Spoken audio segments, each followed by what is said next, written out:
So when Anton and Peter Stastny eventually defected to Canada to play for the Quebec Nordiques, Peter basically, when he could speak some really strong English, said, we're here, but my brother, who could be just as good as me, is coming too.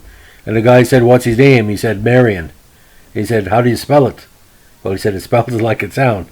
Now, Marian Stastny, very, very talented brother, and that's like it's like if Peter Frank Mahovlich had a third brother, he was named Greg, and he was dirty and good in the corners and a little bit of a mean streak, because Peter was a little bit mean sometimes too.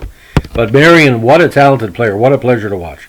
Now, he played 5 seasons in the NHL for the Nordiques and the Toronto Maple Leafs. But the 5 years he was there, when the Stashnys used to come on the ice, people would shit their pants, especially against the weaker teams in the NHL, because as soon as he got there, it was going to be a combined 9 or 15 points or 12 points, whatever it would be.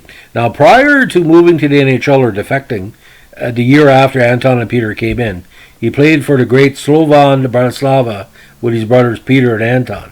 Now, again, Peter and Anton defected to 80, and Marian waited until 81 to join him.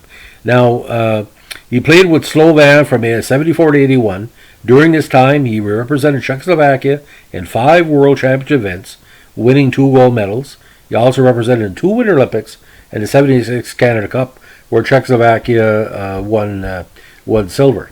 Now, he also took part in the men's tournament at the 80 Winter Olympics, where the Czechoslovakians underperformed and lost a big game to the States, the eventual gold medal winners in the prelims.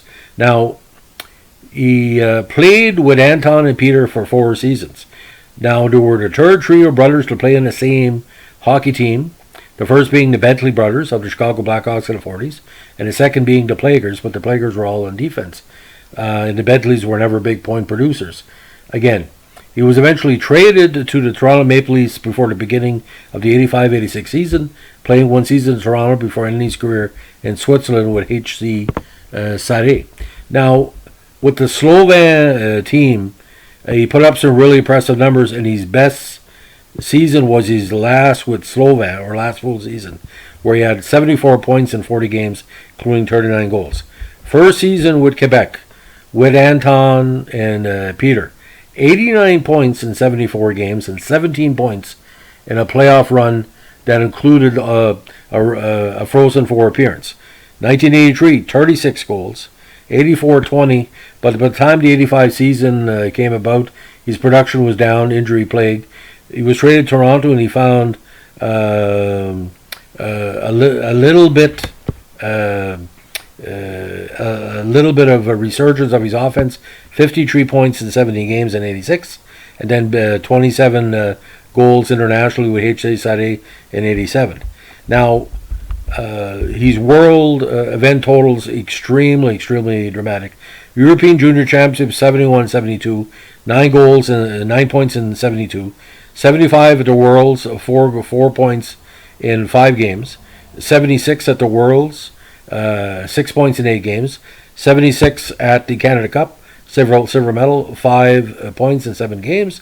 Czechoslovakia in 77 at the Worlds, 11 points in 10 games. 78, 9 points in 9 games. 79, 5 assists in 8 games. And again, 1980 Czechoslovakia, 11 points in 6 games. And because he's defected, he didn't play after that for the Czechoslovakian team. But the triplets, as I call them, Vaclav and Nemansky, really, and what's really bizarre, ladies and gentlemen, they would have came over earlier, but the problem is the WHA, it might have been the last year the WHA they would have arrived, but the Nordiques were looking to compete with Montreal, and I think their success, in my personal opinion, they defeated Montreal in 82 and lost by a hair in 84. And bet them in 85. It was the Stashnys, ladies and gentlemen, that put them over the top, because they could beat Montreal with the third line, but the thing with Peter, Anton, and Marian, you knew they were going to get points every game. So there was 3 goals really per game for the triplets. And Montreal couldn't compete, and it was eventually their downfall, especially in 87, 85, because we all know Peter scoring that big goal. When he had a chance, if you could stop Marian and Anton, you couldn't stop Peter, or vice versa. So what a pleasure to watch Peter and Anton and Marian, especially those TQS games in French, to see the French announcers basically just salivating over how good the Stashnys were.